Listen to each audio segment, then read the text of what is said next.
बिस्मिल्लाहिर्रहमानिर्रहीम। अस्सलाम वालेकुम dear students, welcome back, hope you are fine. आज के लेक्चर में हम प्रेजेंट सिंपल टेंस के बारे में पढ़ेंगे, इसकी डेफिनेशन, वर्ड स्टडी और इसके स्ट्रक्चर के बारे में। This tense is used to express an action that takes place in the present. It also expresses universal truth, fact statement, habitual work, routine work and permanent situation. और उर्दू के फिक्रों के आखिर में ता है, ती है, ता हूँ, ते हैं वगैरह इसकी पहचान है। अब इसकी कुछ एग्जाम्पल पे नजर डालते हैं तो बात वाज़ेह हो जाएगी। Allah is one, universal truth है। हज़रत मोहम्मद सल्लल्लाहु अलैहि वसल्लम is the last prophet of Allah, ये भी यूनिवर्सल ट्रूथ है। वी आर ऑल मॉर्टल, हम सब फानी हैं, ये भी यूनिवर्सल ट्रूथ है। Fact statement, the sun rises in the east and sets in the west, universal truth को एक्सप्रेस कर रहा है। He goes to school daily, he goes to the office, ये ऑलवेज, ये किसको एक्सप्रेस कर रहा है? रूटीन वर्क को। उसके बाद है ही always speaks the truth, he works hard in his studies, he smokes, ये हैबिट को एक्सप्रेस कर रहे हैं। डॉग्स बार्क, जनरल फैक्ट को एक्सप्रेस कर रहे हैं। शी लिव्स इन इस्लामाबाद, ये परमानेंट सिचुएशन को एक्सप्रेस कर रहा है। अब नजर डालते हैं इसके स्ट्रक्चर के तरीक़ेकार पे। आपको पता है कि फिक्रे तीन तरह के होते हैं, सादा, नफी, सवालिया। यानी अफर्मेटिव इसके तीन नाम हैं, अफर्मेटिव, पॉजिटिव और सिंपल। लेकिन आप अफर्मेटिव का वर्ड यूज़ किया, अगर मैं भी अंदर यही यूज़ करूँगा सादा फिक्रों के लिए। नफी को क्या कहते हैं? नेगेटिव सेंसेस, और सवालिया को इंटरोगेटिव। तो नंबर 1 में देखते हैं कि इसमें क्या लिखा हुआ है। Affirmative sentences, first form of the verb is used in this text. Clear होगी बात? We add S or E S to the first form of the verb in case the subject is third person singular. तीसरा point है, and we use only the first form of the verb without adding SRES with all the remaining persons like first person मुकम्मल, second person मुकम्मल और third person plural। यानी सादा फिक्र का तरीक़ेकार ये है कि इसमें फेल की पहली फॉर्म इस्तेमाल होती है, और अगर हमारा सब्जेक्ट थर्ड पर्सन सिंगुलर है तो हम पहली फॉर्म के साथ एस या ई एस का इस्तेमाल करेंगे, और बाकी तमाम पर्सन यानी कि फर्स्ट पर्सन मुकम्मल का लफ्ज़ मैं इस्तेमाल करूँगा, उसका मतलब होगा फर्स्ट पर्सन जैसे मुकम्मल है तो फर्स्ट पर्सन सिंगुलर और फर्स्ट पर्सन प्लूरल। तो बाकी तमाम पर्सन यानी कि फर्स्ट पर्सन मुकम्मल, सेकंड पर्सन मुकम्मल और थर्ड पर्सन जमासन के साथ फील की सिर्फ और सिर्फ पहली फॉर्म में इस्तेमाल होती है, किसी किस्म का एस या इसका इजाफा नहीं होता। ये सादा फिक्रे का हो गया। उसके बाद है जनाब नेगेटिव सेंसेस यानी कि नफी फिक्रे। इसमें जो पहला पॉइंट है, use only first form of the verb with all persons.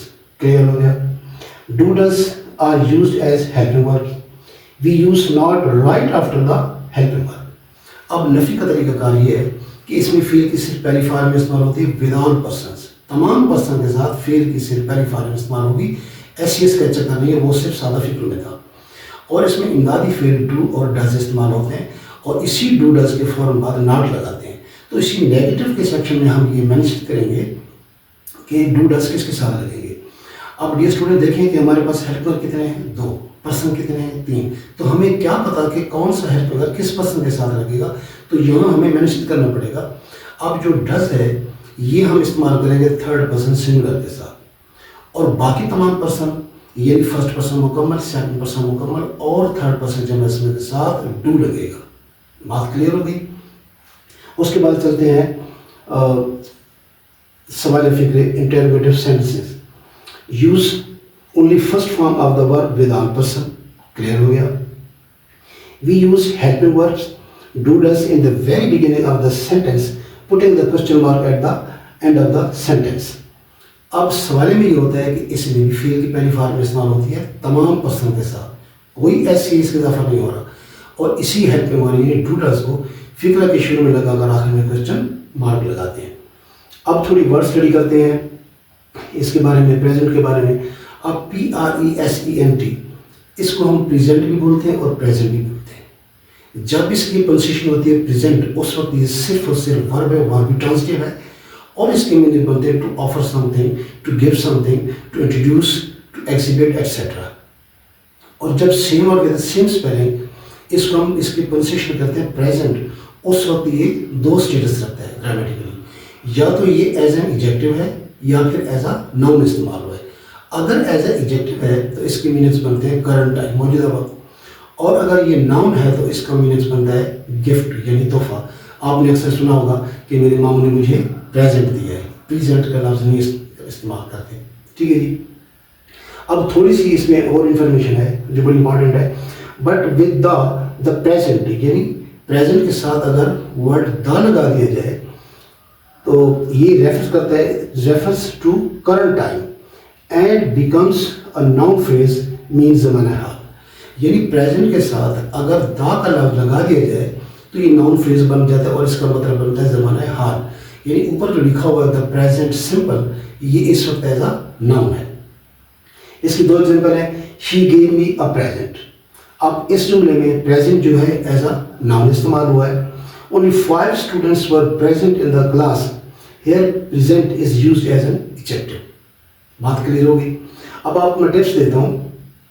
ये जो पहली फॉर्म के साथ हम एसिस लगाते हैं, जरा गौर से सुनिएगा। फर्स्ट फॉर्म ऑफ वर्ब के साथ जो एसिस लगाते हैं, इसकी दो शर्त है। जो जुमला दो शर्तें पूरी करेगा हम उसके साथ एसिस लगाएंगे। सबसे पहली शर्त क्या है कि हमारा फिक्रा मस्ट बी अफर्मेटिव, सादा हो। दूसरी बात यह कि मेरा उसमें जो सब्जेक्ट है वो थर्ड पर्सन सिंगुलर हो। अगर जो फिक्रा ये दो शर्त पूरी करेगा हम आंखें बंद करके सादा फिक्रों में पहली फॉर्म के साथ एसिस लगाते हैं। फर्स्ट करें, एक बच्चे से मैं पूछता हूँ कि मैं स्कूल जाता हूँ, वो कहते हैं आई गोज टू स्कूल। क्लियर। अब उसने कौन सी मिस्टेक की है?